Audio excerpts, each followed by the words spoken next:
જય જિનેન્દ્ર આધ્યાત્મિક સાધના કેન્દ્રની વિદ્યાર્થી પરમાર રાધિકાબેન દિનેશભાઈ આપની સમક્ષ અધ્યાત્મ પ્રેમી કવિવર પંડિત શ્રી દોલતરામજી દ્વારા રચિત 6 ઢાળાની બીજી ઢાળ પ્રસ્તુત કરે છે પરમાર રાધિકાબેન દિનેશભાઈ।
ખૂબ ખૂબ આભાર પરમાર રાધિકાબેન દિનેશભાઈ કે જેઓ આધ્યાત્મિક સાધના કેન્દ્રમાં ઘણા વર્ષોથી અભ્યાસ કરે છે અને 6 ઢાળાની બીજી ઢાળ પ્રસ્તુત કરવામાં સૌથી પ્રથમ ક્રમે છે।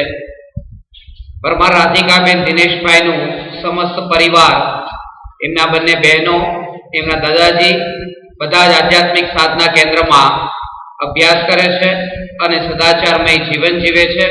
તેમના અને તેમના પરિવારના ઉજ્જવળ ભવિષ્ય માટે આપણે શુભકામના પાઠવીએ છીએ।